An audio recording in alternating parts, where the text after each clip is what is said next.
Hello friends, Mike Little here, your Executive Director, and in today's update, I'm excited because I have with me one of my friends and coworkers, Kelly. Hi, Kelly. Hi. Hey, thanks for coming and talking with me this morning.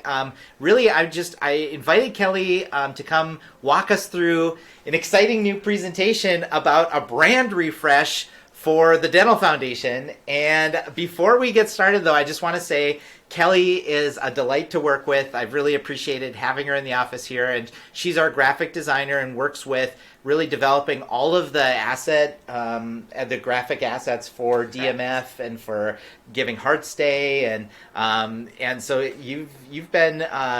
It's hard to believe how long you've been with our company now, but. It's about 2 years. About 2 years, but prior to that, Kelly had experience for several years with Sanford. So she worked in the marketing department at Sanford, and then in graphic design, and then also had worked for Vanity's headquarters doing graphic design as well. And so Kelly has a superb artistic eye and an eye for color and detail, and I'm just excited because all of the logos, materials, work she's done for us and the other groups here at DMF have just been amazing. Really fun to be a part of, and she's easy to work with and fun to work with. So Kelly, welcome. Thank you. Thank you. And so let's walk through what kind of goes into creating a brand. And I'm curious, so before we go to the next slide that talks about the details, why don't you walk us through maybe some of the prep that goes into when you think about making a brand?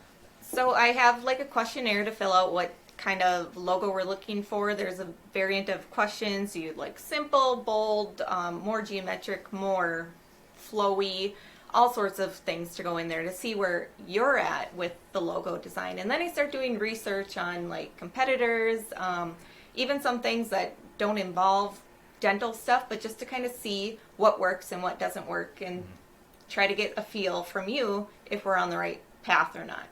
Cool. So, and I know, I saw your file that had all of the other logos and color combos.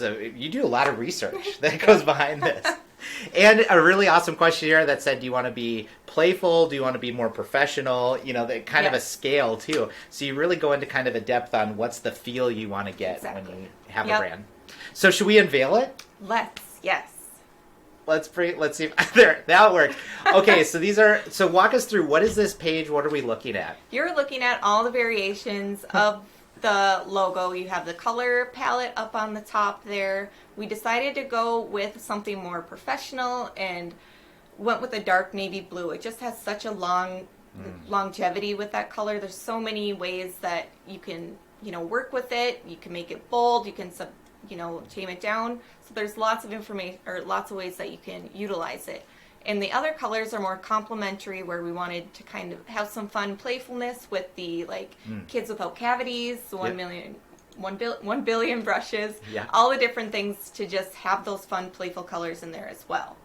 And I love those color combos. So right now, here's kind of one of the other logo options that has the color combo. So that's like the Tiffany blue and sort of a navy blue combo, and then that nice tooth that's off to the side. So when you're making this logo, can you kind of walk us through what were some of those things that, so you mentioned timeless. So this is something that you think could be, really withstand the test of time. I think so. And translate well into print, into clothing, that sort of thing. Absolutely. Yeah, I really looked at something that had a lot of clean lines, easy to identify that it was a tooth with not being grotesque, kind of scary tooth. But just to keep it really fresh and bright colors, bold lettering that is identifiable by a lot. Sans serif you can't go wrong with a sans serif font in a logo. So that's awesome. And so when you think about that, so we do have these smaller teeth that can be used as polka dots on our business cards, sort of asset materials. These are the primary colors. So we have how would you describe these colors? Professional with a bit of play. Okay, sounds good. So professional with a bit of play, which also kind of ties into our font. So we have the Railway family and then Playfair display. Yep, a nice complementary font. Awesome. And then here you can see what it actually looks like on some materials that we do. Kelly, this is awesome. Thank you so much for your great work. Thanks for talking to our team, and we appreciate what you're doing for us. Thanks. Okay, let's go make some marketing materials.